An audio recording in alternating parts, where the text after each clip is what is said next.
All right. Hey, everyone. So, this is an impromptu Coffee and UFOs episode. I thought it would be pretty cool to read the UAP report in real time. I was going to read it anyway, so I might as well read it with you. And if you want to just play this in the background, that way you can hear instead of having to read, especially for those of you who are on the go. Okay, so this is Unclassified Office of the Director of National Intelligence, Preliminary Assessment, Unidentified Aerial Phenomena, 25 June 2021. All right, so that's the cover page. Page 1, Scope and Assumptions. Scope. This preliminary report is provided by the Office of the Director of National Intelligence, ODNI, in response to the provision in State Report 116-233, accompanying the Intelligence Authorization Act, IAA, for fiscal year 2021, that the DNI, in consultation with the Secretary of Defense, is to submit an intelligence assessment of the threat posed by unidentified aerial phenomena and the progress the Department of Defense Unidentified Aerial Phenomena Task Force, UAPTF, has made in understanding this threat. This report provides an overview of policymakers of the challenges associated with characterizing, the potential threat posed by UAP, while also providing a means to develop relevant processes, policies, technologies, and training for the U.S. military and other U.S. government, USG, personnel if and when they encounter UAP, so as to enhance the intelligence community's ability to understand the threat. The director, UAPTF, is the accountable official for ensuring the timely collection and consolidation of data on UAP. The data set described in this report is currently limited primarily to U.S. government reporting of incidents occurring from November 2004 to March 2021. Data continues to be collected and analyzed. ODNI prepared this report for the Congressional Intelligence and Armed Services Committees, UAPTF, and the ODNI National Intelligence Manager for Aviation drafted this report with input from USD, DIA, FBI, NRO, NGA, NSA, Air Force, Navy, Army, Navy/ONI, DARPA, FAA, NOAA, NOAA, NGA, ODNI, NIM, Emerging and Disruptive Technology, ODNI/National Counterintelligence and Security Center, and ODNI National Intelligence Council.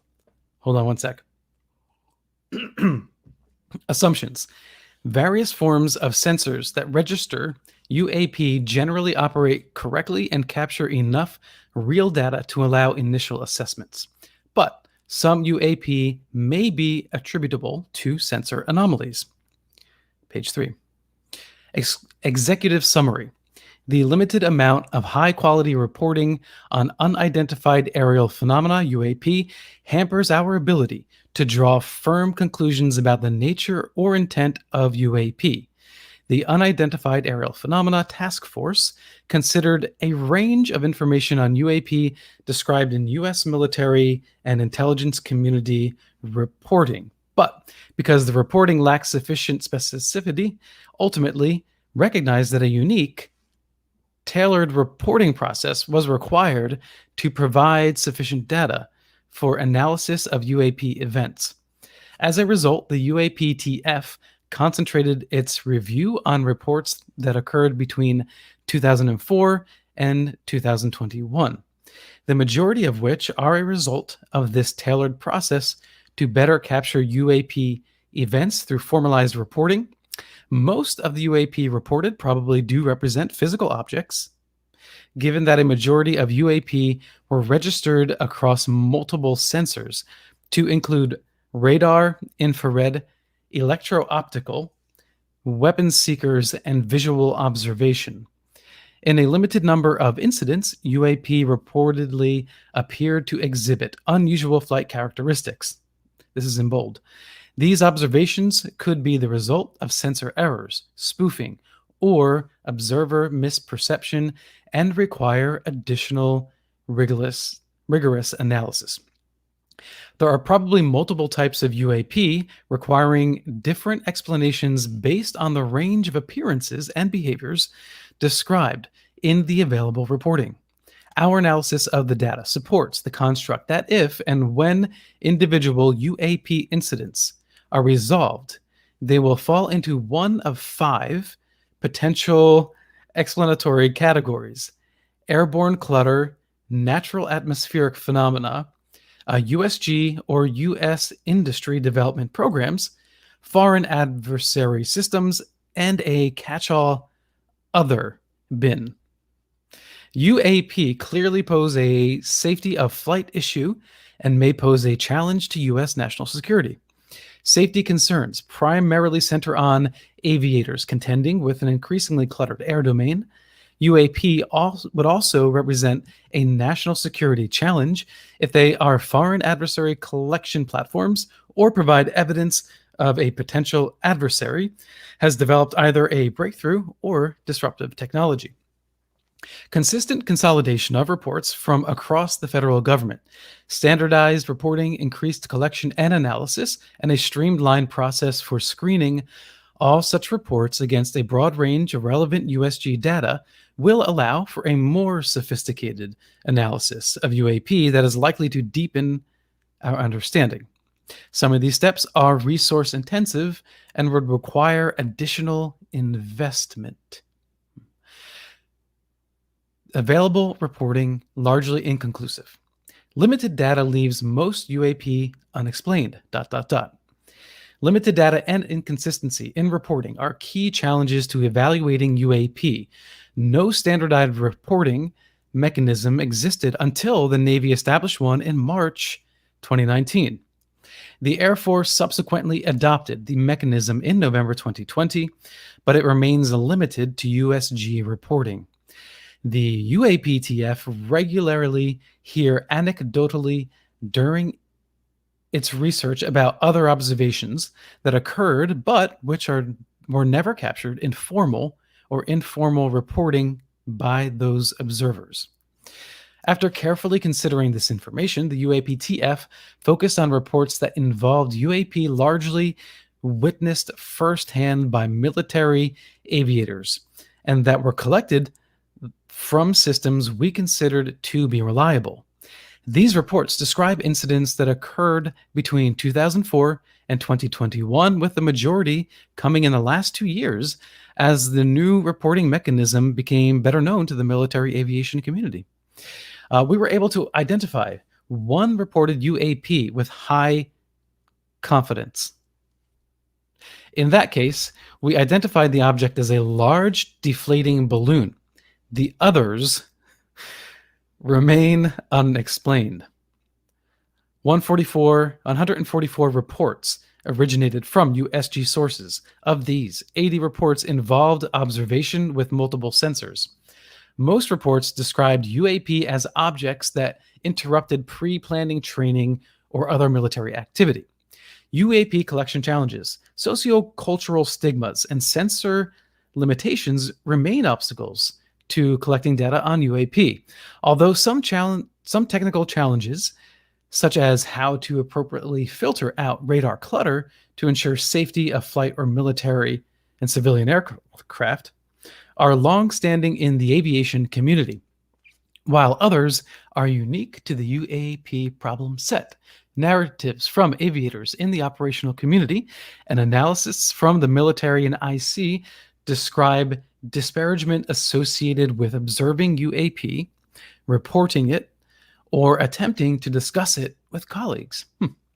Although the effects of these stigmas have lessened as senior members of the scientific, policy, military, and intelligence communities engage on the topic seriously in public, reputational risk may keep many observers silent, complicating scientific pursuit of the topic.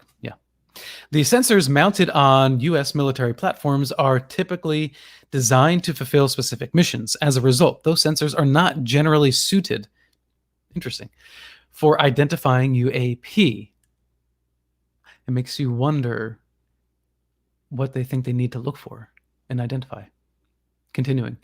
Sensor vantage points and the numbers of sensors concurrently observing an object play substantial roles in distinguishing UAP from known objects and determining whether a UAP demonstrates breakthrough aerospace capabilities. Optical sensors have the benefit of providing some insight into relative size, shape, and structure. Radio frequency sensors provide more accurate velocity and range information. But some potential patterns do emerge. Although there was wide variability in the reports and the data set is currently too limited to allow for detailed trend or pattern analysis, there was some clustering of UAP observations regarding shape, size, and particularly propulsion. UAP sightings also tended to cluster around U.S. training and testing grounds, but we assess that this may result from a collection bias as a result of focused attention.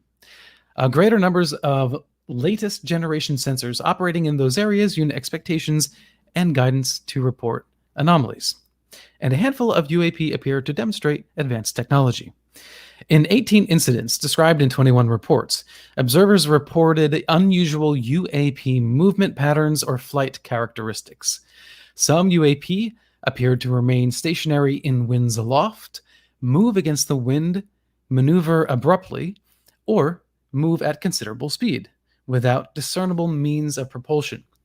In a small number of cases, military aircraft systems processed radio frequency energy associated with UAP sightings. Okay. The UAPTF holds a small amount of data that appear to show UAP demonstrating acceleration or a degree of signature management. Additional rigorous analysis are necessary by multiple teams or groups of technical experts to determine the nature and validity of these data. We are conducting further analysis to determine if breakthrough technologies were demonstrated. Okay. UAP probably lack a single explanation. The UAP documented in this limited dataset demonstrate an array of aerial behaviors, reinforcing the possibility there are multiple types of UAP requiring different explanations. Our analysis of the data supports the construct that if and when individual UAP incidents are resolved, they will fall into one of 5 potential explanatory categories: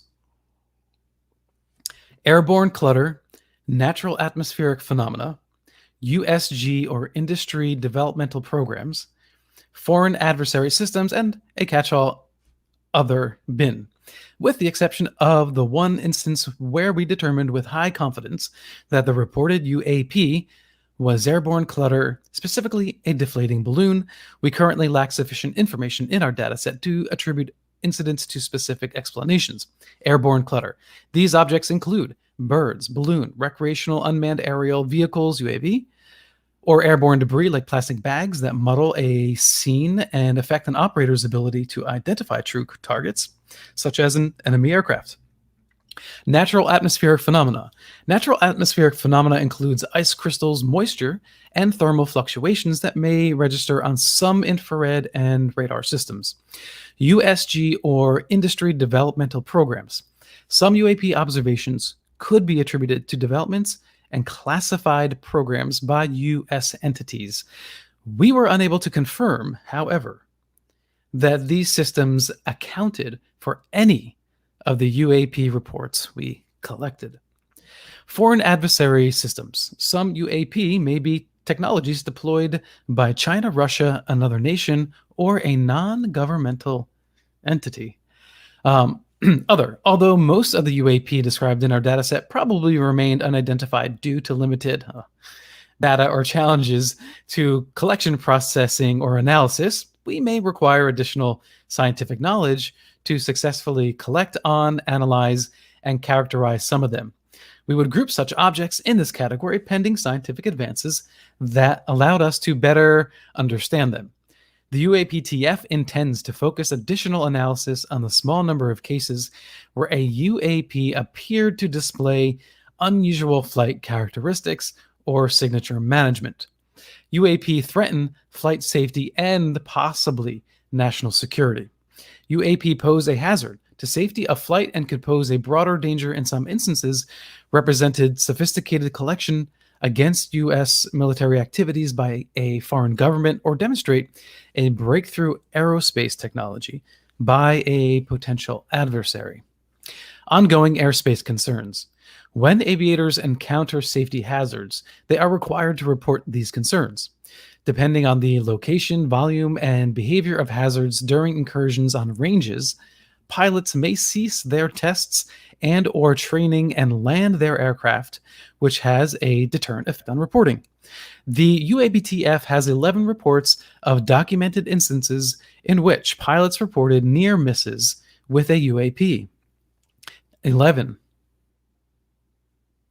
Potential national security challenges.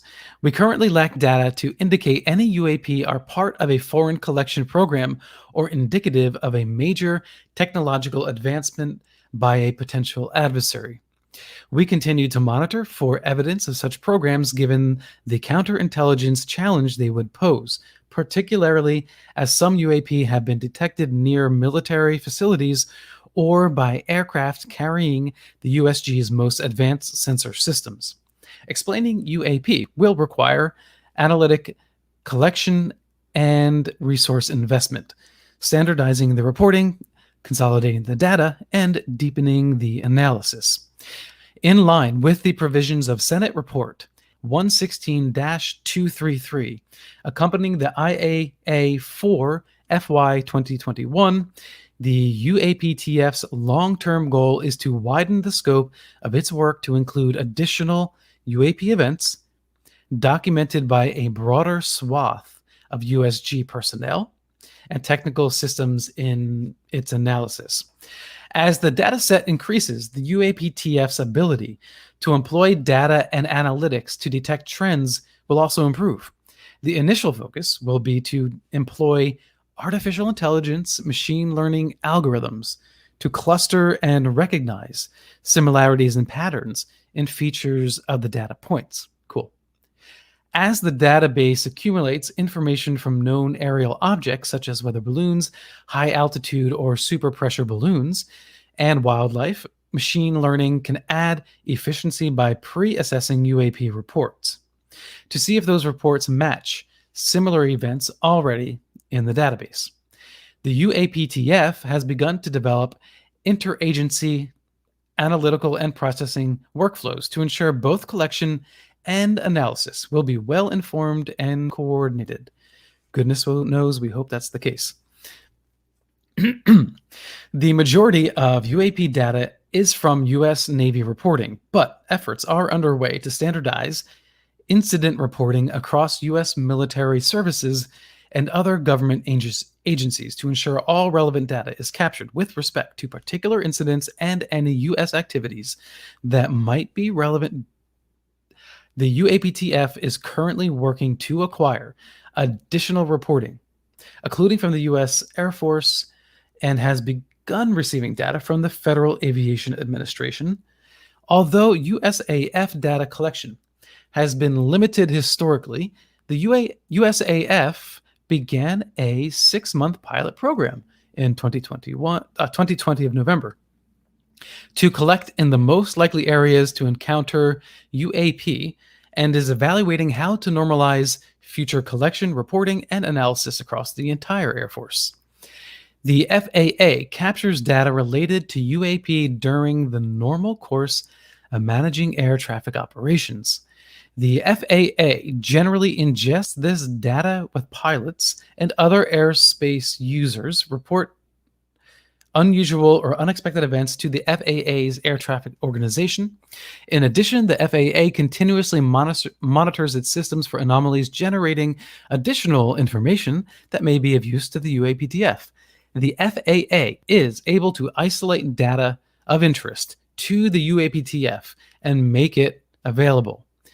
The FAA has a robust and effective outreach program that can help the UAP task force reach members of the aviation community to highlight the importance of reporting UAP.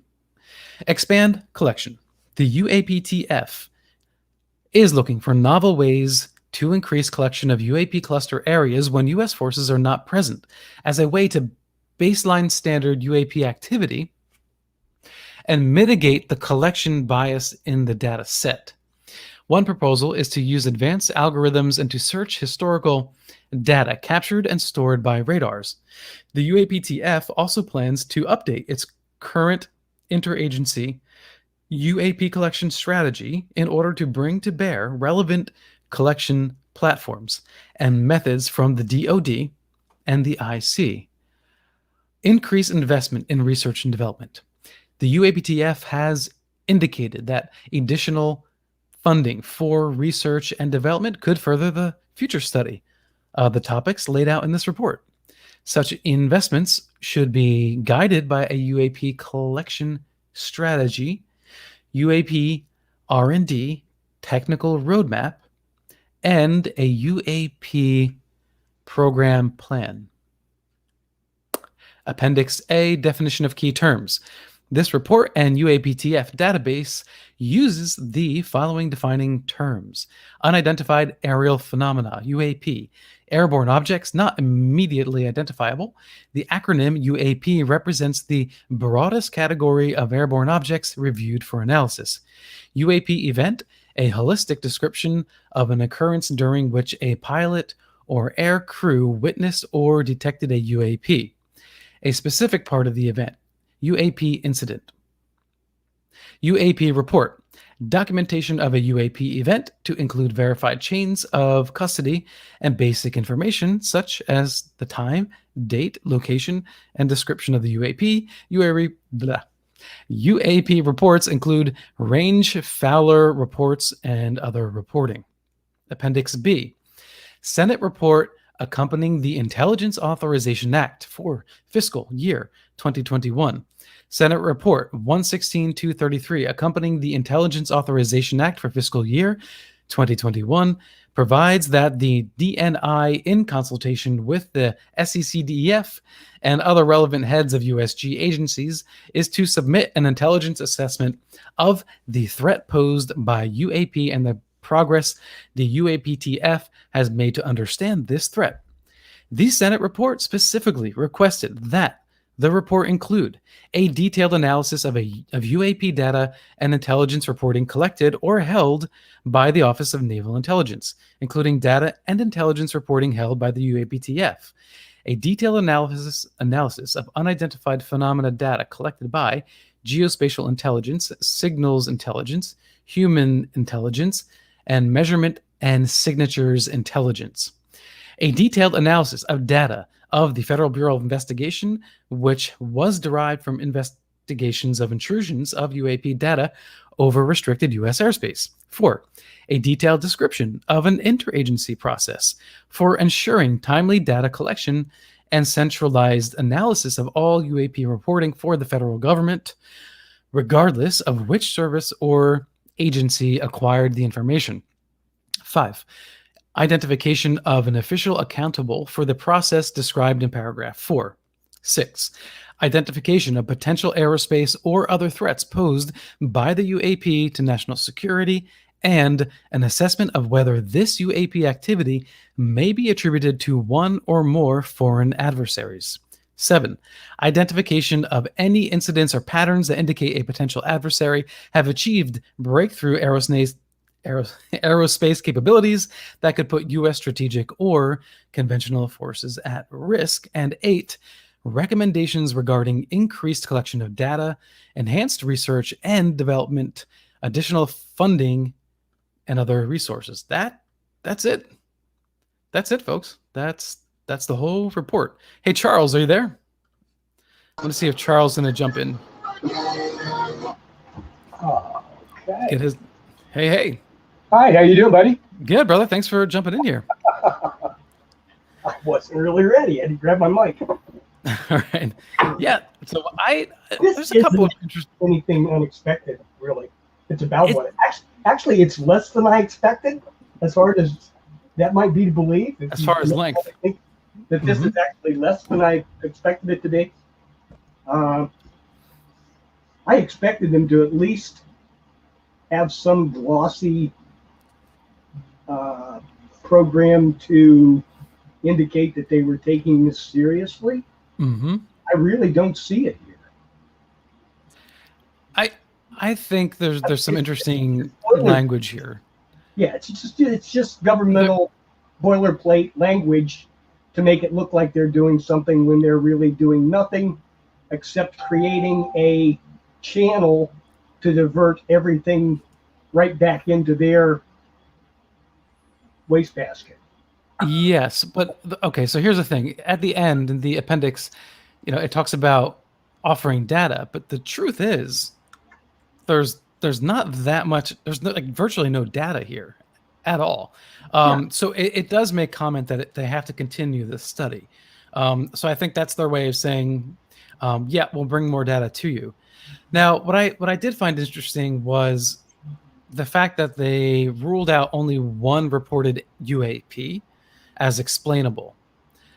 So there are 11 reports that came in that were unexplainable. That's fascinating to me. So if they're categorizing this under the UAP, then I'm guessing, considering the set of data analysis they've described, they set out here, that there's a video, there's a radar, and some actual eyewitness report to go along with those other 11 UAP reports. Does that make sense to you? Yeah. Yeah, and okay, here's Sinister Stalker, thanks. What about pilot testimonies quite literally explaining movement that is out of bounds of physics? Right, and that's something they did kind of touch on in this report, because they seem to indicate that they're trying to develop new ways of understanding the UAP.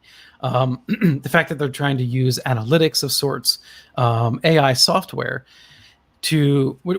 and collect from all these different agencies, including the FAA, run it through this software and see if there is any, what they said, baseline data where they can say, oh, common denominator, this can be explained away by whatever. And then there's also the common denominator of this, none of this makes sense in these reports. And then they can start learning how to actually classify and determine something that it truly is not bound to aerodynamics as we know it. But what we've seen so far doesn't seem to reach quite that far. We've Correct. seen, yes.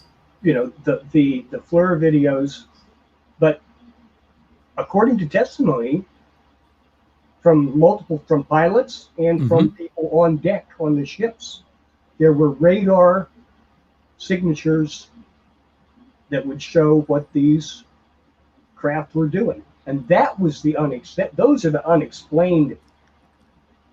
Or there should be a physical, digital record of those sightings, radar sightings. Yes. Hey, Amanda, do you want to jump in, or are you busy? I know you have a lot going on. And so Chris Yanover makes a good comment here. That may be in the classified report. And that's true. But I guess what I would possibly clump in that classified report are the 11 UAPs that they're not even giving us any details about at all. Yeah. Now, one can certainly make the excuse that we need more time to look at this. But here, 144 reports originated from USG sources. Of these, 80 reports involved observation with multiple sensors.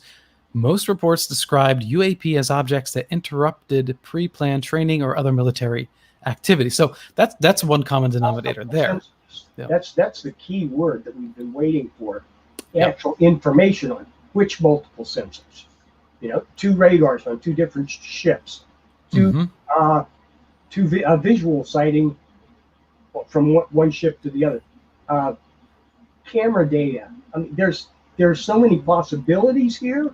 Yes. And that's where you're going to get real solid information. Not from anything I've seen so far. I sent you my quick overview of it's what I call the splash video. You Okay. remember that? Yes, I do. Yeah. And I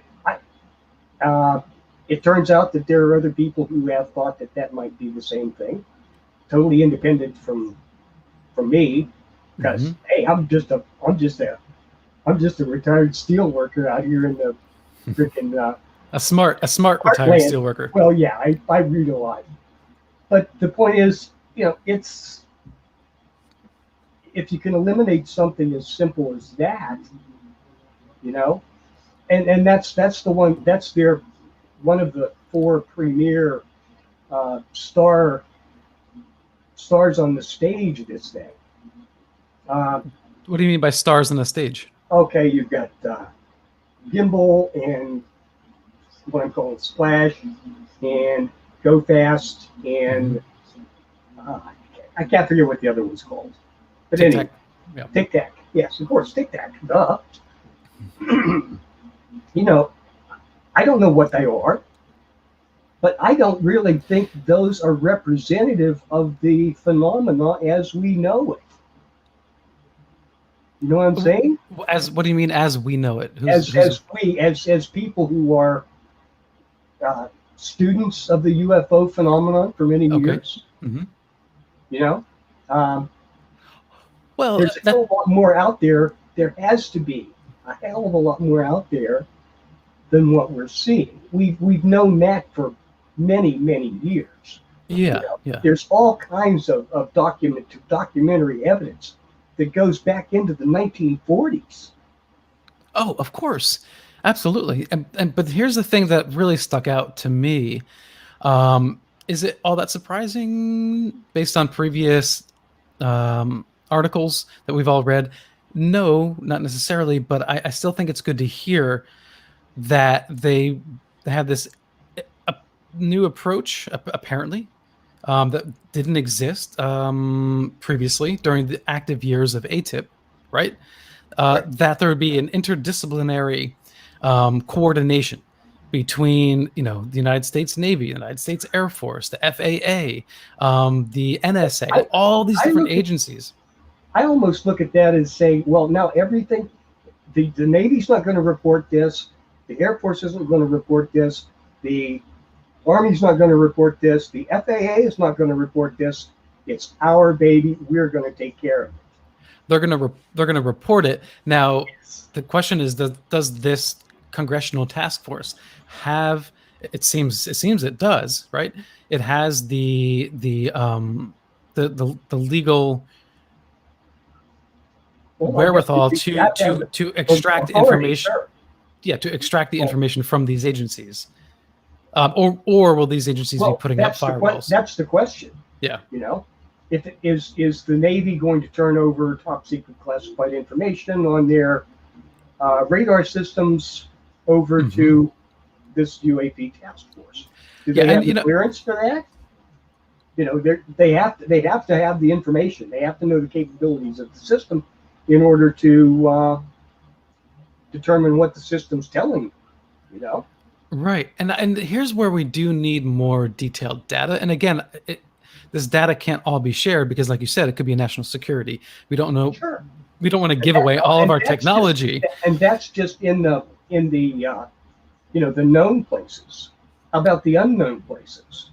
You know, the Exactly. capabilities Yeah. and the resources in the hidden programs, the black programs that we know nothing, absolutely no clue about. But see, none of that will be included. I mean, there's no Well, way. obviously not, and Yeah. Yeah. that's where we need to be reaching for.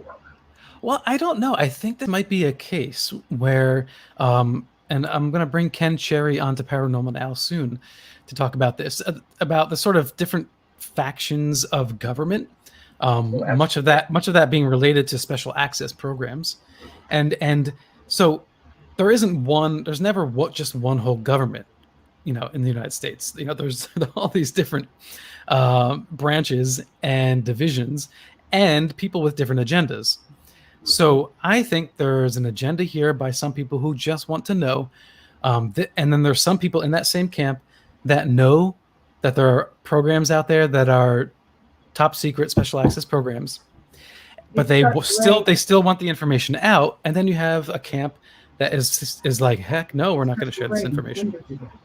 You know, so, but so back to, I think that what's similar in the wording here reminds me a little bit of after 9/11 and the Patriot Act, where there seemed to be this resolve where we said, you know what, our agencies have not been communicating to each other well enough at all, and we dropped the ball on terrorism because we haven't been doing that. This sounds similar to me. It sounds to me it's like, we don't know what this is, and the only way we're going to figure this out is if we get all these other people on board. What have they done to forestall that happening again in the past 20 years? They're still complaining about the same things. Well, kind of, but I mean, the FBI and Homeland Security, it's in different hats and it's under different umbrellas. But they're still not talking to one another. Right. I'm just saying that the sentiment is the same. Now, how execution will play out, I have no idea. But yes, so if I want to put on my rose-colored glasses, it sounds really, really cool. Okay. But I don't know how this is actually going to play out. I do feel like the fact that it's already been made abundantly clear that these things are performing in ways that are unexplainable, and that they don't know where most of these UAPs, those that actually end up falling in the category of a UAP, that most of them, they don't know. I mean, think about the ratio there. So working with a small number from here, they talked about one report, right? One report that they could explain. Compare that to Project Blue Book, right? You don't have a 7% ratio of unexplained, right? You're talking about a huge percent of unexplained, and I think that's what's fascinating. Calling 144, is that the number? Yeah, well, we'll have to go back and read it again. One out of 144. Yes, okay, of these 80 reports involved observation with multiple sensors. I'm going to see if I can find that other. But they still claimed only one was a partially deflated balloon. I mean, that was there. That appears to be there. Yes, but what I'm trying to compare, make sure I get the right ratio here. In 18 is described in 21 reports, observers reported unusual UAP patterns or flight characteristics. Okay. A handful of UAP appeared to demonstrate advanced technology in 18 incidents, described in 21 reports. Observers reported unusual UAP patterns or flight characteristics. So that really falls into the category of a UFO. And so 18 out of 21 right there. I mean, again, high ratio. These are kind of broken down into subcategories, right? Mm-hmm. Okay, here we go. The UAPTF has, the Unidentified Aerial Phenomena Task Force has 11 reports of documented instances in which pilots reported near misses. Okay, that's where the 11 came in. Near misses with a UAP.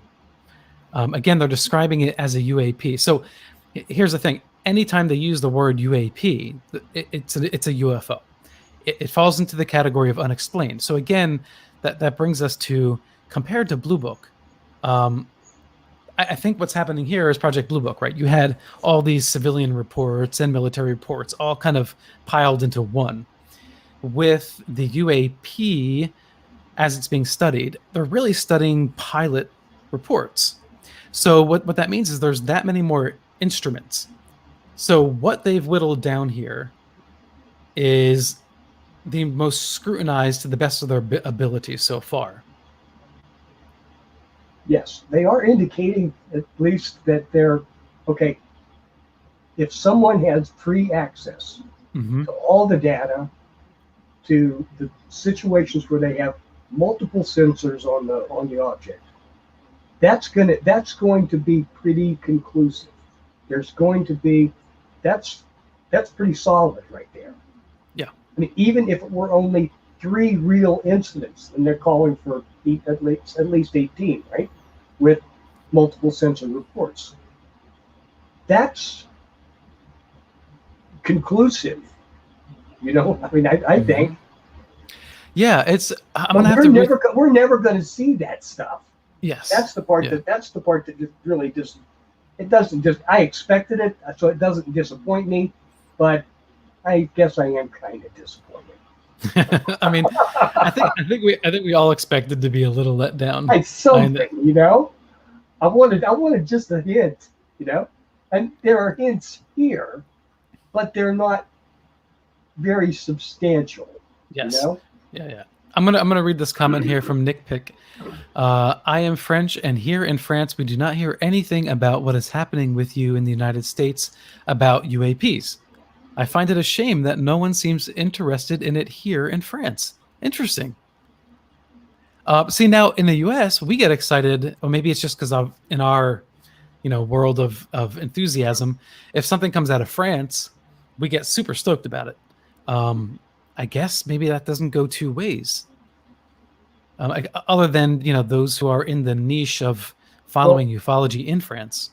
I might remind you that France washed their hands of the UFO thing a couple, 3, 4 years ago. They said, here's everything. Here, we are opening the files. Here's everything we had.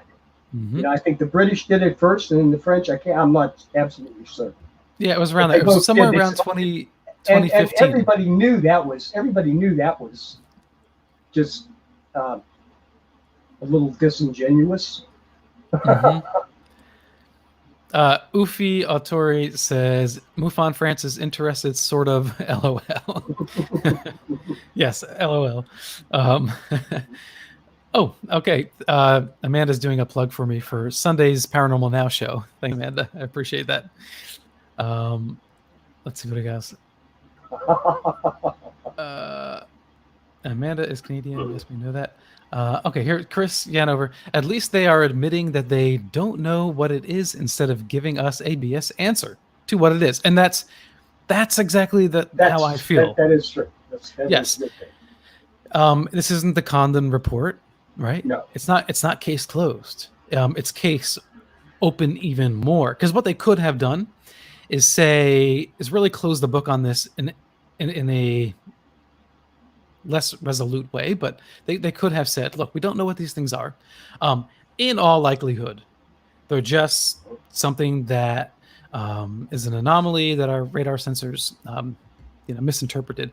But we'll log things that are unidentified, but there's really nothing more for us to do here. And they could have closed the book, and they didn't. And not just leaving it open, but they said, we're going to implement new methodology to study this, and not only improve the methodology, but increase the source of the data. So again, Charles, maybe it's so funny.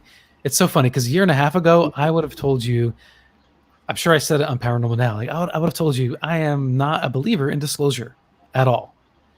And now I really do think we are finally in this slow disclosure mode, and I think this is just another step in that direction. Do you not feel that way? I think this is a part of it, but it's still disclosure with a small d.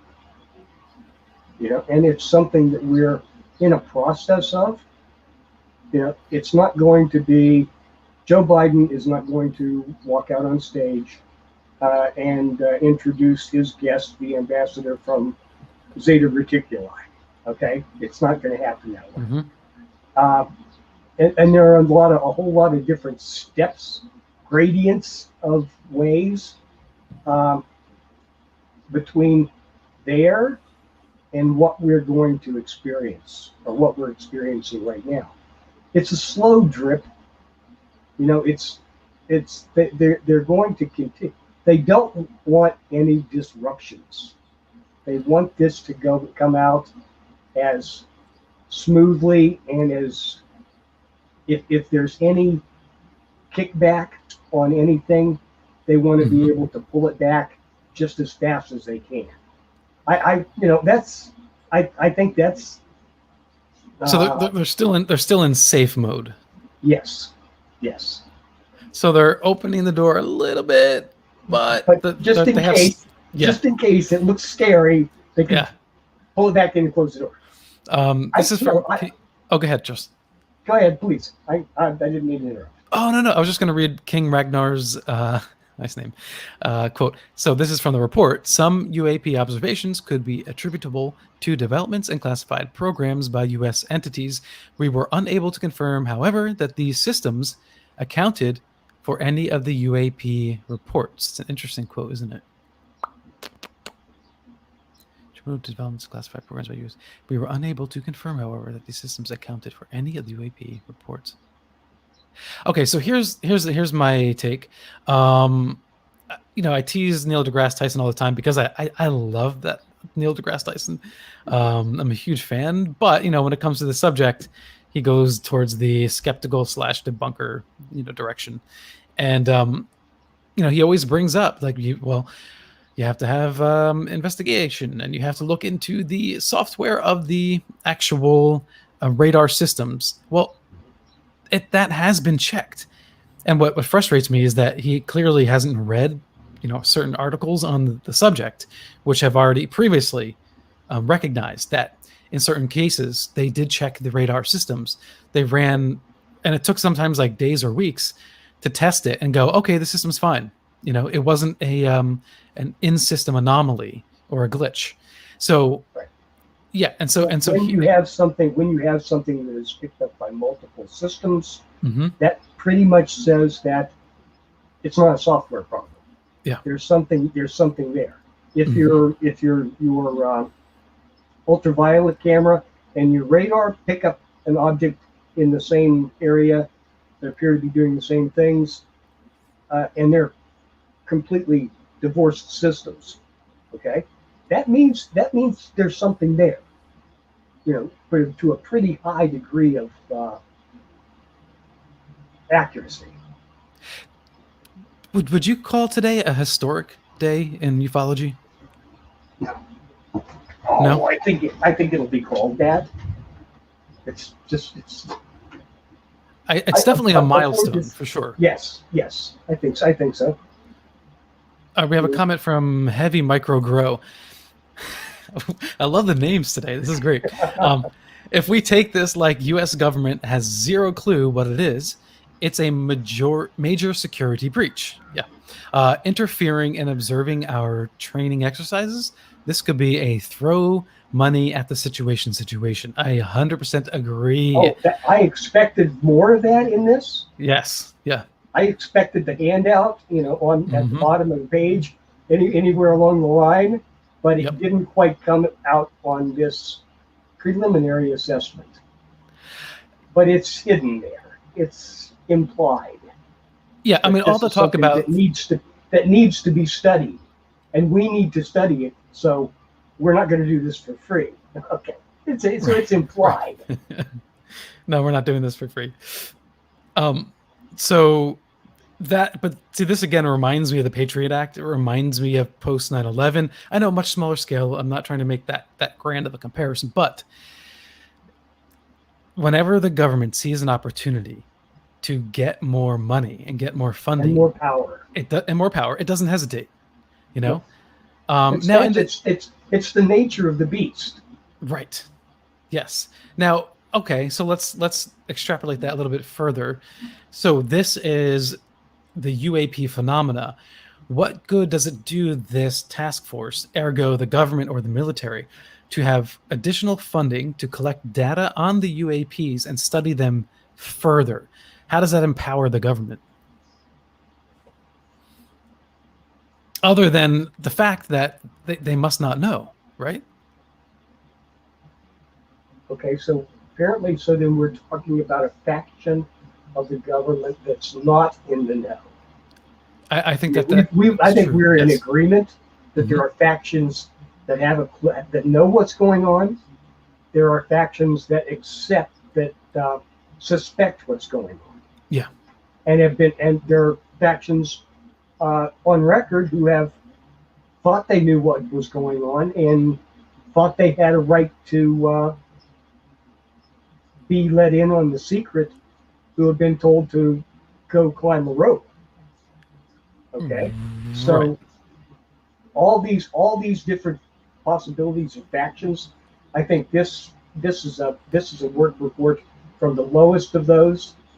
We said, well, we didn't know anything, and we didn't have any clearance, so we're just taking what this little bit of data that we're getting over the past, let's see, 2004, 17 years, Hmm. and we're going to work with that, with those 100 144 But they didn't limit that to that. events. But they didn't limit it to that necessarily because the wording. I know what you're saying Well, in the time. wasn't that in the first couple of pages, the Yes, scope of the yes, assignment? it was, but they left it open ended because what they were saying is that they will seek more data from these other agencies. Now, those other agencies like the NSA, or rather, let's say the U.S. Marines, whoever, Mhm. they can send them something from 1992, right? So if they're opening that line of shared information, then I think we're going to get a heck of a Well, lot more. if these are if this group is what we're thinking it is, Mhm. then if that is offered, they're not going to turn it down, but they can't walk in and demand it. Yeah. They can't walk into the CIA office headquarters and ask for the rest of the report on the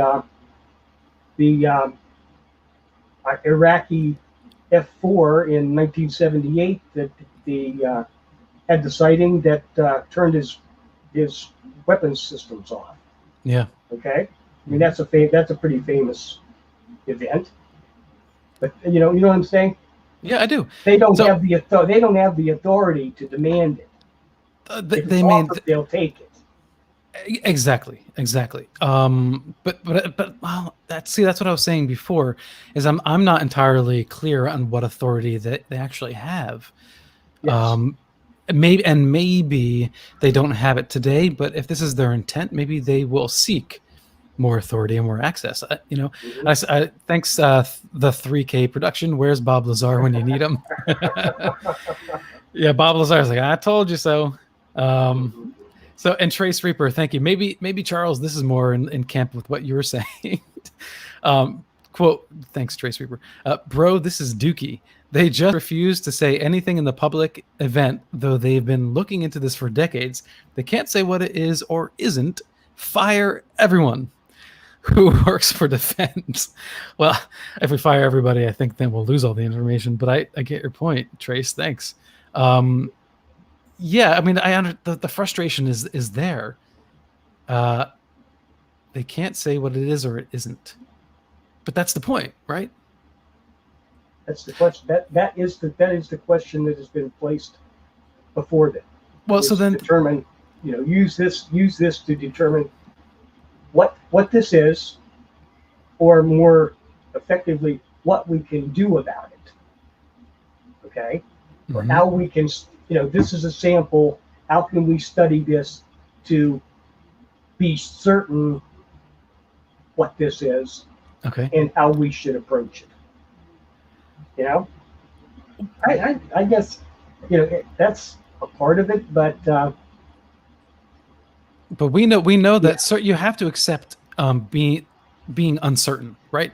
I mean, when you're approaching all of these subjects, whether it's all the paranormal stuff that we cover or UFO, you have to be comfortable with not knowing the answers. Mhm. Um, so yeah, the first thing you have to do is eliminate all the things that are easily explained, right? Yes. Anything that signals to you, oh, this is just a shooting star, but then all of a sudden it turns on a dime. It's no longer a shooting star. What is it?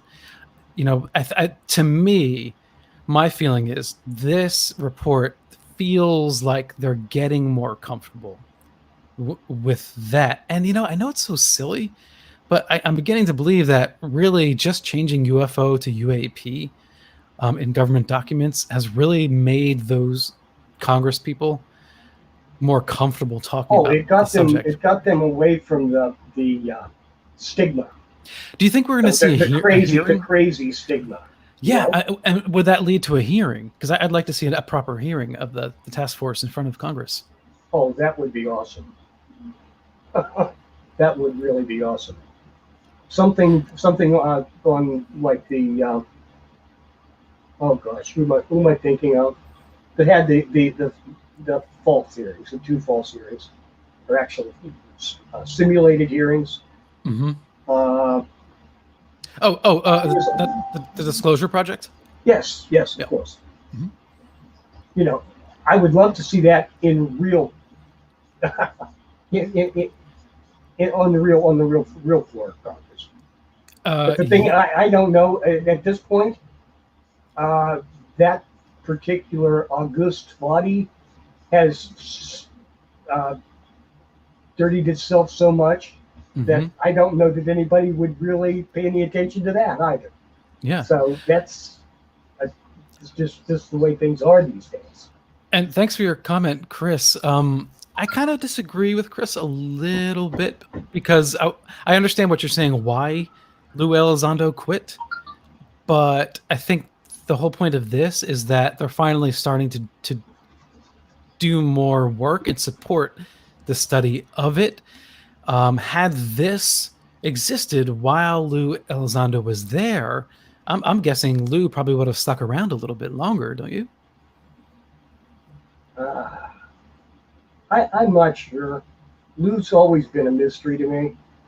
Mm-hmm. I mean, I can't. I'm sorry, I just can't trust him. There's just something that says I just can't quite, I'm sure he had good motives in this at some point. Yeah. But it's just when they came out with the shows. Yeah. Okay, and there was the constant drum beating of, oh, this is a threat. This is an existential threat to the safety and sovereignty of the United States of America. Okay, when they pound that drum every episode, I just say, look, if these beings, assuming they are beings, wanted to take us out, we would have no more chance than a mosquito that landed on my arm and decided to take a bite. It would just be over. But see, that's the thing is I think that Lou Elizondo, I think we can't think of people in terms of just one singular motive or black and white. Sometimes we have not an ulterior motive, but an alternative motive. So I think that Lou genuinely it could well be that he thinks that's the only path to get the study done the way it should be done. Yeah, I can completely actually even agree with that, but it would still hell, I'd even do it that way if I had to. Sure. It'd still leave a bad taste in my mouth. You know? Yeah. But I think it's possible that he could be working for the government, right, in a unofficial capacity to help with disclosure, while still genuinely as a person wanting, true disclosure. But he has to kind of play by certain rules in order to do that. And so our antenna would pick up something's off, right? Something's a little bit off. Yes. But I'm always one to think, okay, if something feels off, it doesn't necessarily mean it's nefarious.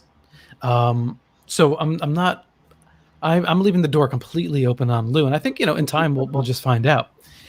This is from Bruno Darsky. If I'm not wrong, even China and Russia said they're having these sightings in their sky, and you're not wrong at all, Bruno. So many countries have seen similar behavior and craft, and it's not just Russia or China either. Now, somebody I was speaking to recently thought that maybe, it was I think it was Blake Cousins from Third Phase Moon was saying that what if Russia came out with this information first with Vladimir Putin? I think it was him, and that would definitely have a big impact. And it would make him look almost heroic, I think, if he did that, if he jumped the gun on us and really released information and just said these are in fact extraterrestrials. That would really certainly hurt the credentials of the United States of America. My guess is that our intelligence people who are in the know on this are keeping their eye on such behaviors, potential behaviors, and release of information, because the U.S. doesn't want to be, behind the 8 ball on this, and then making us look like we're lying to the public, right? So it's very, very slippery slope. Okay, C Mellon on Twitter. Okay, Chris. The question now is whether our government has the intellectual integrity to pursue the issue to its conclusion. Thanks, Isabella. Yeah, and that's exactly the point. And I think, I'm guessing Chris Mellon's sentiment and ours is the same so far, in that it looks like they're laying the groundwork, right?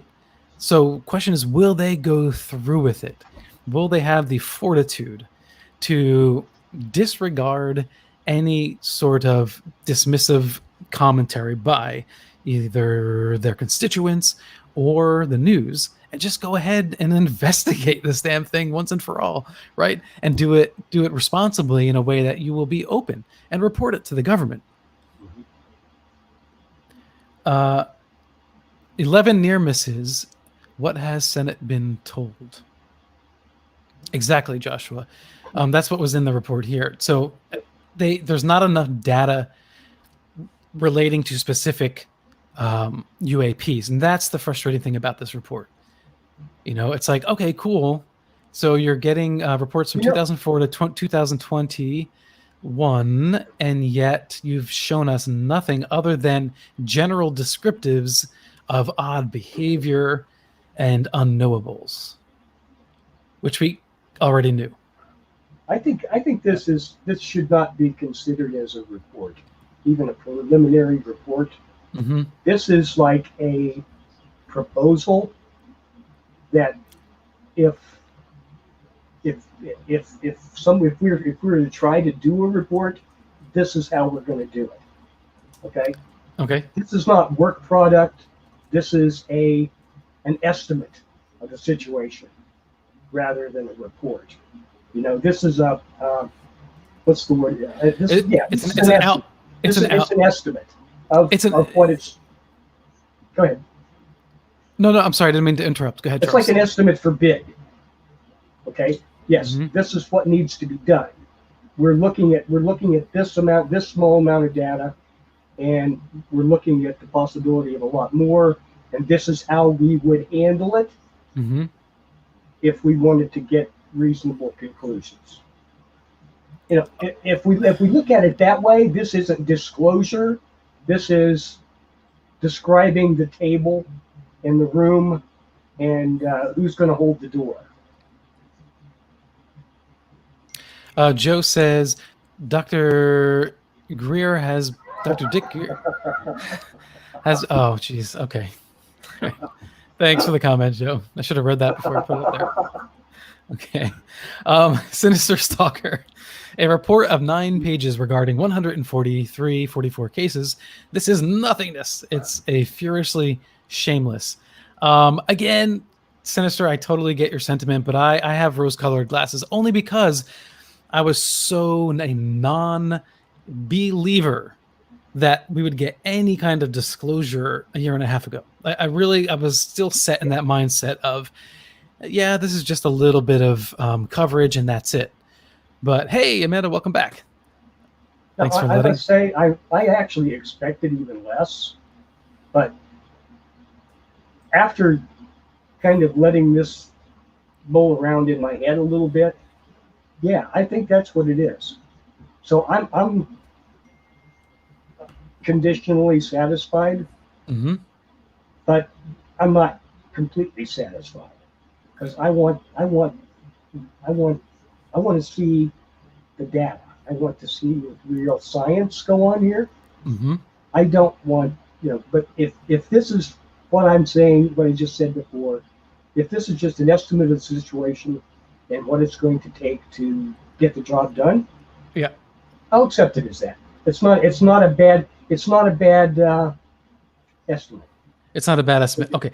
Yeah, I see. I think that's that's what's so frustrating about this report, right? Because there's so many different takeaways, and it's like you said, it's just vague enough that it makes it difficult to come to any kind of conclusion. But it's tantalizing just enough as well, where it does seem like there's a serious purpose behind the report itself. That they have intentions of actually studying it. I don't know. You know, we're going to bring Bill Forte on in just a little bit. Bill, if you're listening, I just put the link in Messenger. So Bill is our producer at KGRA Radio. He's going to jump in. He has a very charged take on the subject. So hopefully he'll jump here in a second. Yeah. Hey, Nunzio from Italy. Welcome. Yeah, so Nunzio, what's going on in Italy? Because we had a comment earlier that France doesn't seem to have much of an idea of what's going on with our UAP task force, or it's not getting much coverage. How is that covered in Italy? I'm really curious. All right. Okay. Yes. Sick case. It's a door opening. I totally agree. Yep. 100%. We're going to pass. Yep. I know. See, okay. This is about expectations, right? So many people had really high expectations. I didn't. This is pretty close, but actually better than what I thought. So, you know, they had all these different categories, and I like the other category. Although, quote, although most of the UAP described in our data set probably remain unidentified due to limited data or challenges to collection, processing, we may require additional scientific knowledge to successfully collect on, analyze, and characterize some. We would group such objects in this category, pending scientific advances that allowed us to better understand them. The UAPTF intends to focus additional analysis on the small number of cases where a UAP appeared to display unusual flight characteristics or signature management. So basically what they're saying is exotic craft flight here. And that, so let's talk about that a little bit, right? What kind of data are we working with? Yes. So, well, we're going to have, I would say, you know, at least we've been given verbal, any verbal reports. Here they have radar. We've actually seen the ultraviolet reports, ultraviolet, infrared reports, whatever, camera reports. They have the visual reports from the pilots, and it would not surprise me at all if they have actual, like gun camera footage from the aircraft, from some of the aircraft. So, you know, those cases that are special are the ones where they have multiple sources of information that aren't going, you know, you can't say, oh, it was just a glitch in the computer or a problem with the software.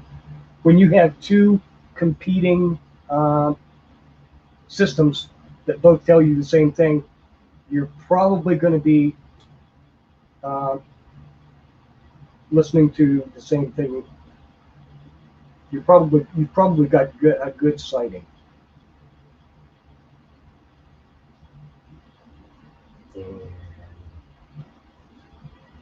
Okay.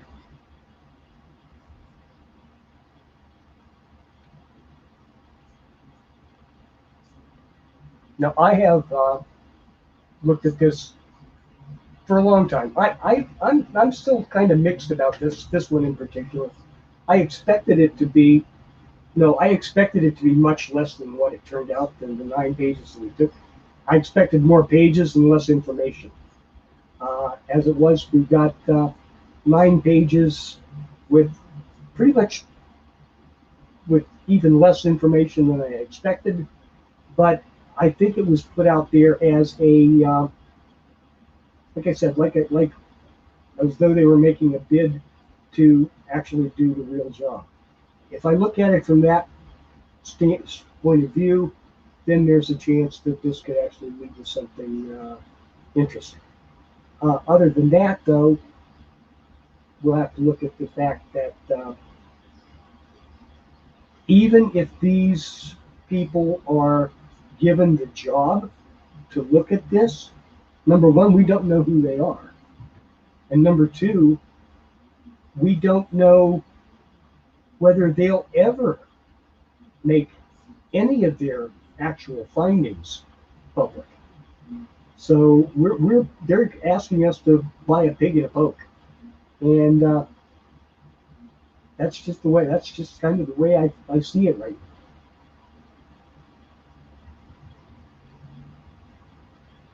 And hello, Alan, are you still there? Hello, Bill, you going to come on?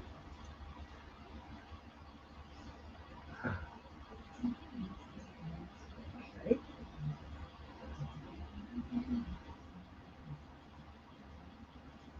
Go to YouTube.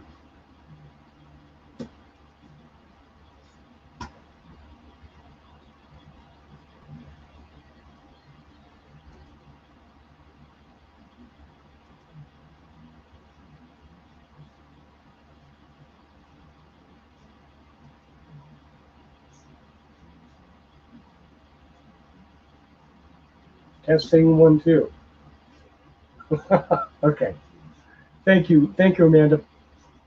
Yeah, we're as I said, when I guess I said this to someone else the other day, who was talking about some flack they were getting about some information that they'd been dropping on the internet, and I said, well, you know, you're getting close to the truth when the flack gets the heaviest, and I guess that goes for the information blackout too. Everybody says this happens. Hi, Bill. Glad to see you, buddy. I got to do something for KGRA in like less than 10 minutes. I just want to quickly come in and say you got the floor for having me come in. But I read the report. It's laughable. It's absolutely laughable. It's nothing new. We knew about aerial phenomenon movements. They put it in 5 categories, broke it down. There's 2 interesting phrases out of this whole report that I said, the UFO people are going to go nuts on one specific phrase, and it's the other bin. What's in the other bin? What's in the other bin? Everything. Yeah. Hell, everything's in the other bin. Yeah, okay. Miscellaneous. Okay, and then there's another line, non-governmental entity. Yes. Saying it's not a foreign adversary like the Russians and the Chinese. What is a non-governmental entity? You know they're going to jump all over that. But here's the laughable one that I'm talking about. The majority of UAP data, and I'm reading, Alan, I have no idea if you covered this part yet. We did. But go ahead. Alan dropped, actually. Okay, so the majority of the UAP data is from U.S. Navy reporting. And I think it's from 2004, probably more current with the 24 to 21, 204 to 21. Okay. But here's the funny thing that there's in the next line. Although the United States Air Force collection has been limited historically, the U.S. Air Force began a 6-month pilot program in November 2020 to collect in the most likely areas to encounter UAP. Wait a minute. So you're telling me we're only dealing with the Navy, right? Which is usually surface vessels, aircraft carriers, you know. You're telling me that you didn't get the Air Force that's all over the place and all the historical data? You're saying they lack historical data? Are you kidding me? When I read that, I was laughing. I said, you got me. And here's another one with the FAA. Oh, yeah, the FAA captures anomalies. We get reports from our pilots. Really? You get reports from your pilots? When I know a few pilots that when they made reports, they would send for psych evals, worried about their pensions. Absolutely. Oh, I wish the commander were nearby.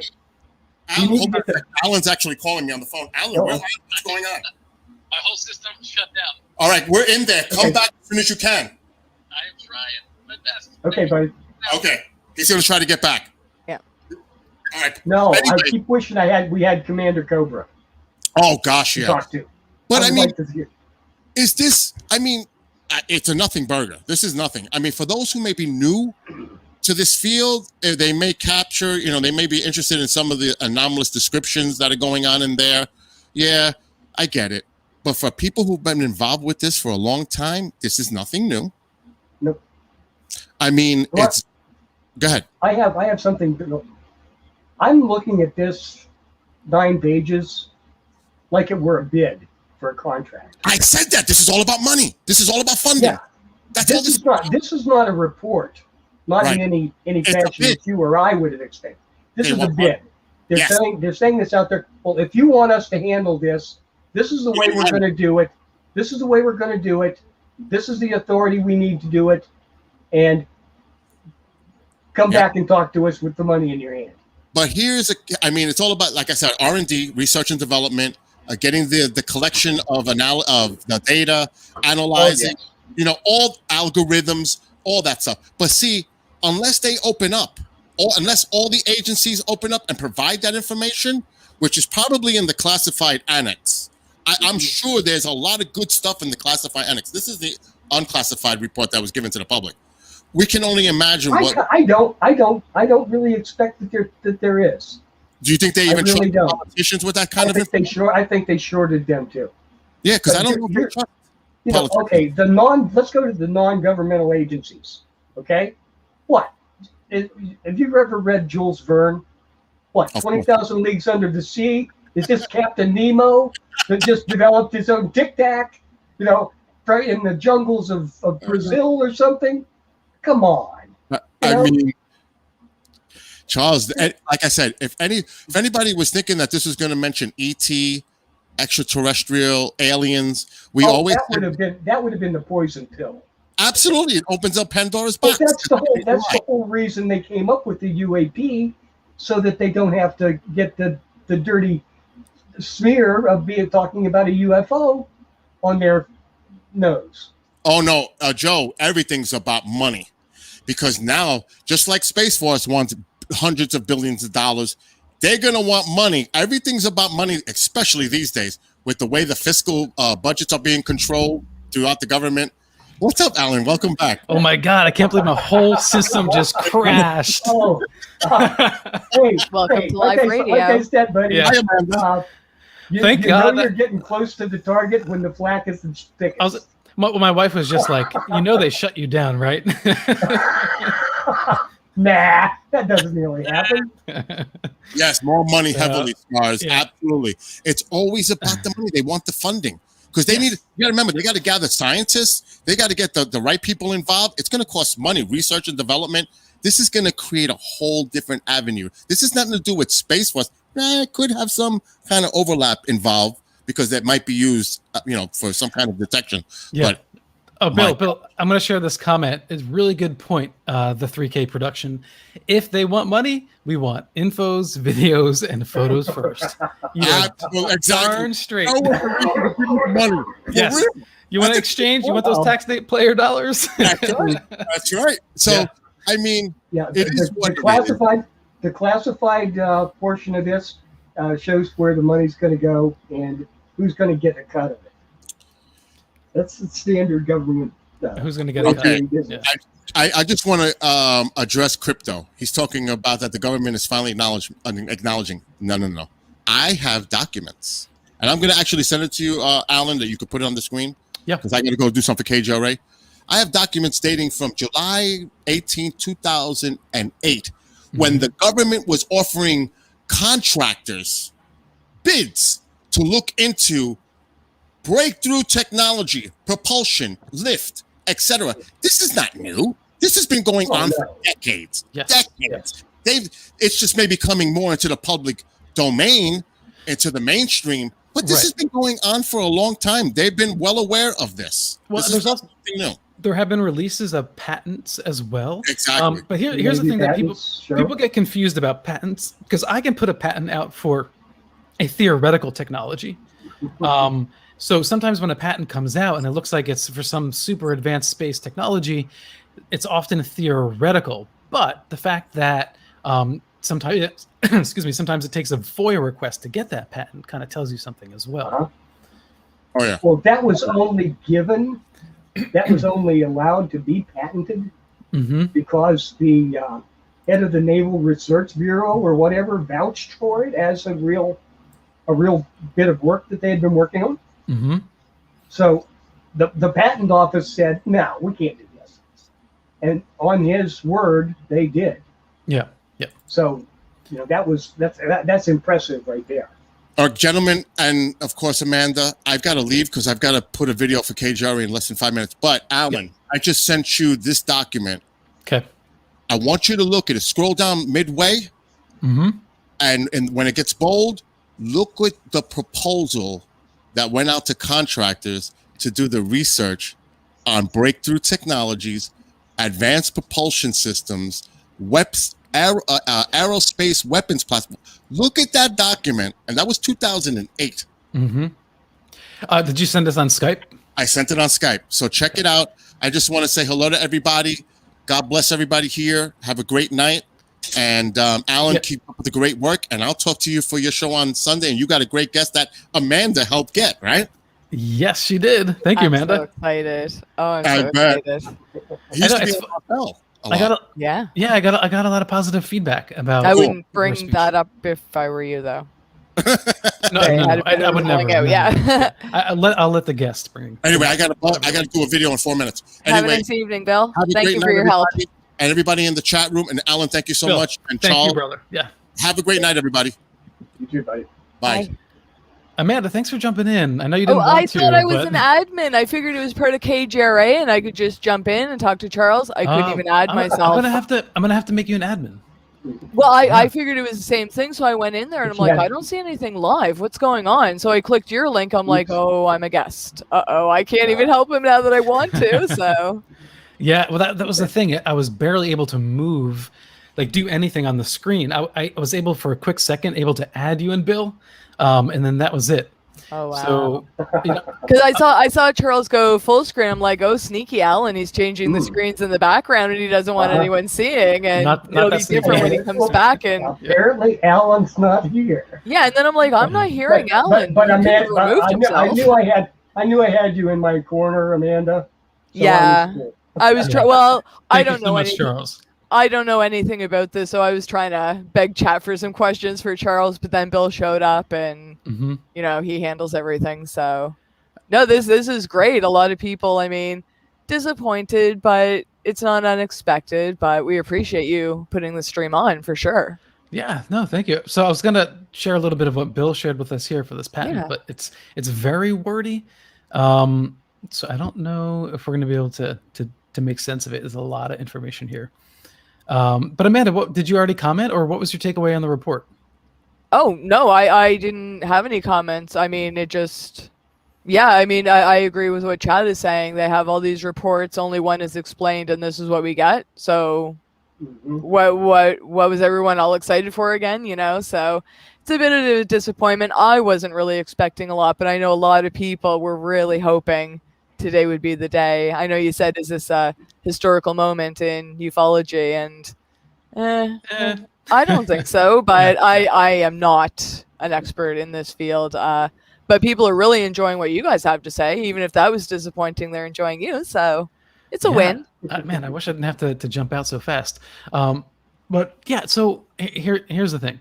I think this was responsibly written, and I think that what's happening now is I think we have a younger class, generally speaking, right, compared to decades ago, of congressional people who really do want to know about this, and they weren't raised in that post-World War II Paranoid. mentality. Yeah, they weren't raised with that just do whatever the army or whatever the government tells you for the greater good of the nation. I don't need an explanation. I'll just go along with it. That mentality is changing. I mean, that can go too far to an extreme on the one hand, but on the other hand, it's good. This is going to give them the, like we said, that they're pushing this little sign out a little bit out the door, and then it's going to come back. Mm-hmm. The thing is, when this goes out there, and people start reacting, and they find out that it's not a few hundred crazy people that are keeping this thing going. That what? Yes. Did we lose you, Charles? I think we lost Charles. Oh, I'm sorry. I'm listening to Bill. Oh, I don't know okay. why. Thanks, Bill. Yeah. I don't know where he's coming from. Okay, Oh. I'm getting a read. Oh, that's weird. Okay, so Okay, killed that one. Okay, Is your YouTube channel going? Yes, maybe I had delays, another, lagging a I bit? did. I had another feed coming through, and I said, "What the hell? What's going on?" Okay, I lost my train of thought completely. Yeah. but here I'm gonna share the document again quickly because there's some people who came in kind of late, and I just want to pick apart a couple of pieces of it because there's a lot of verbiage in here that I found really exciting. So let's see if I can get. Now where is it? It's weird. I separate that. Okay. Does that make sense? Nope. Okay, sorry everybody. This is not working out. I don't know why. Okay. Oh, my browser has blocked my screen now. Wow, I'm really getting a lot of pushback. NSA, I love you. Yeah, seriously. Well, but that's one of the big that was one of the big issues with this report that I thought was a positive issue, and that is there are so many agencies that are involved. Yeah, I mean, Charles, you kind of mentioned it before. It's like how much are they actually going to give us? But I think that if everybody really is looking at this as a national security issue, then obviously it would be in their best interest, would it not, to share some information?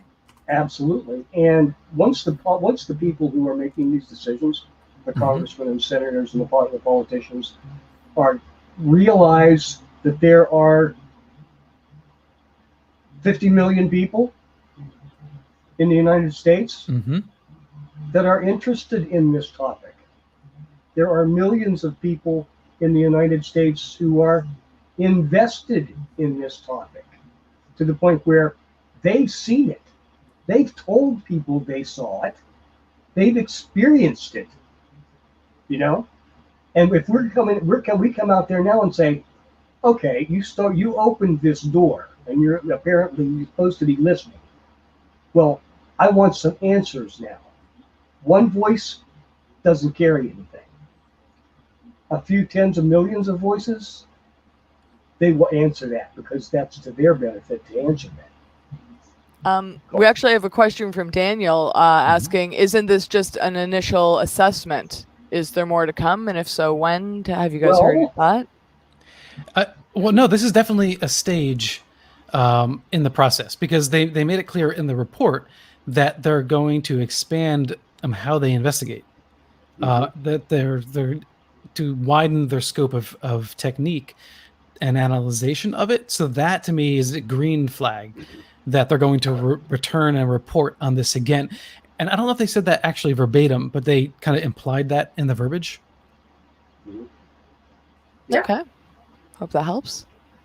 But yeah, I mean, like someone else said earlier, it's hopefully we can take this as a door opening that, you know, I mean, we have like, what, 3 or 4 updates of what's going on Mars daily. So, you know, maybe this will become a little more mainstream. And I know people say there's the trickle down, drip, drip, drip of information, but maybe. Maybe. Yeah. Okay, they're practically here, Mupik. They're practically saying they're hiding the truth in the classified report, and it's annoying how they decide what humanity gets to hear. It's like saying silent about a meteor coming towards the planet. That's another good perspective too. It's how long do we wait before we tell the people? How long is it? Is there a threshold where they cross where now they're being utterly irresponsible? Because look, even if you looked at the extraterrestrial phenomena like I do and see it as a non-threat, for the most part, I still can't say that for a fact. I know that, right? Yes. So we still deserve to be prepared, like a natural disaster or a meteor, Sure. if we have the ability to understand what it is. So I think that they should share that information with us. The sooner the better. I like Justin's comment. 3 videos leaked in 70 years. BS. Well, no, but Justin, so that's the thing, is that in the report, it does talk about the fact that there are multiple more UAPs that were unexplained. And as I was saying earlier, I think that means that there must be video or radar or something. Well, we know from reports from people that were there on the was it the Iowa? No, that wasn't the aircraft carrier. Anyway, that said there was radar that was recorded, that was picked up by unknown people and helicoptered out of there the following day. Yeah. Along with the gun camera footage or whatever you want to call it, it was all taken away and disappeared. Never heard from again. Right. Everybody, I just put the link to the report in the chat if you want to get it yourself, because for some reason my system's going totally nuts today and I can't seem to share this with you anymore like I did earlier, so that I can read from it. So let me just read from it because I can't get it on screen.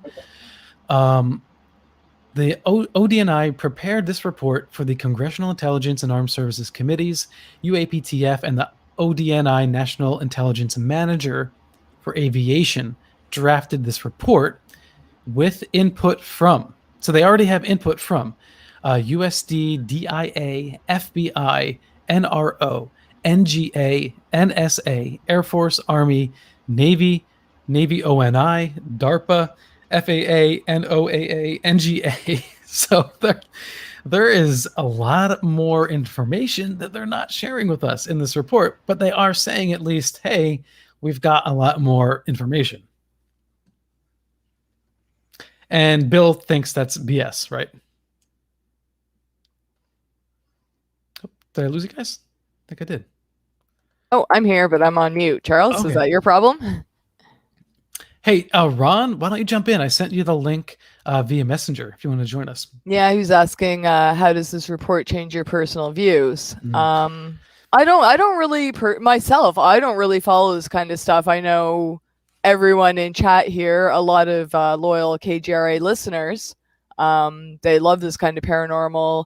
So many people believe it to be true, believe it to be fact. There's no doubt. So it's just, why are you keeping this from us? And your report says there must be these videos and footage and stuff, but who are they to say we're not ready to handle it?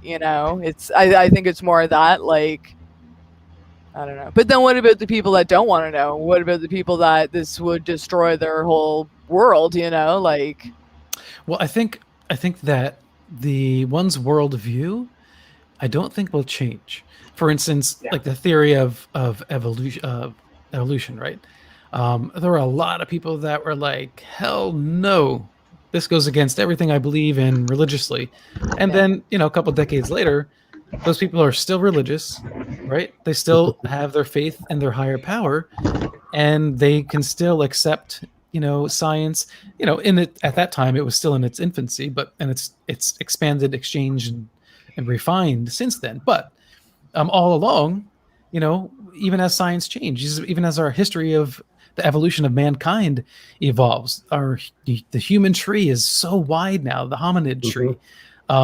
And yet people still are like, they're religious. They have their spiritual belief systems, and it doesn't seem to bother them. So my hope is that, Charles? Hey, Charles, there you are. My hope is that's how people will react to this. Yeah.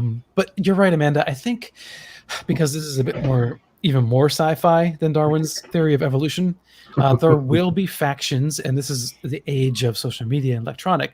There will be factions that will immediately come up with a made-up conspiracy theory. They'll pick some facts, throw it together, and then you'll have another Heaven's Gate of some sort. And I swear I was just thinking of him. I was just thinking of him. Yep. So that's my worry. I don't think it'll be a lot of people, But there'll be a small handful. Hey, I'm really Rob. interested in what's going to happen. How's the mainstream reporting this already? I'm really going to be interested in seeing their take on this. I know what we've spoken of. Yeah. I'm just really interested. I kind of don't want to know right now, Charles. I want to hear your opinion first. I don't want to know either. Yeah. Because they're not going to influence us. But I have a feeling that we may, once we look at that, we may be even more disappointed than we were with the report itself. Yeah. Or not. But it's going to be, I think it's going to be, it can go either way. But I'd really like to see it come through positively. Yeah. They're not going to look at it with the nuance that we're looking at it, but it's going to be interesting. This is from Chris Yanover. Christopher Mellon said they had really good intel about a nuke in New York and Washington, and they were sure about it, decided not to tell the people about it. I think there's a good point to be made there, expanding on what Charles and I were talking about earlier. And that is that they're keeping control. Yes. They want to be able to pull this back. But you also don't want people to panic, crazy. though. Yes. Right. Like seriously, I mean, in New York City, we get hit with something every so often. There's always an issue here, something to be scared of. And so, you can't make people paranoid all the time. Do you remember they had the green, yellow, orange, red system? Yes. I was like, oh, good Lord. Like after a while, everybody was sick of that, because it just made you anxious all the time. And so, there have been terrorist plots, not just New York City, but other parts of America. There was a halt in shipping in Savannah, I believe, somewhere Georgia, or I was thinking Atlanta, but not Atlanta. So it must have been Savannah, or even Jacksonville. I know it was that geographical area where they actually had a report of a cargo container that was, and it was pretty hushed up, but enough of the information leaked out eventually to say that was really what they thought happened. Did it really happen? I don't know. Would we know? No, we wouldn't know. You would not know. But the only way we're going to know is by looking at the mushroom cloud when on the one occasion when they fail. But it's Ron. It's pretty obvious that actually happened. And hi, Ron. Well, hey, how you doing? Good. Hi, Ronald. Can you boost your mic a little bit? I can try. I don't know. Okay, but you had a question, right? I'm using. Ronald always has questions. Yeah. The thing Charles was talking about, is he talking about that airport sighting? I'm not sure. In Atlanta or Savannah or whatever. That was a freight container on a container ship that was stopped out to sea. That was maybe 4 or 5. Oh, it may have been more than that. I get my years mixed up. It might have been like 15 years ago. God, I don't know. But it was pretty. It was exactly what they had said before. Yeah. That there were like nukes reported in New York and Washington. This was either an exercise or an actual alert. Yeah. Nobody knows. Right. And that's nobody knows everything. And so Justin Coleman, his comment is, I know the truth, ignore the BS, report the government has been playing games with you.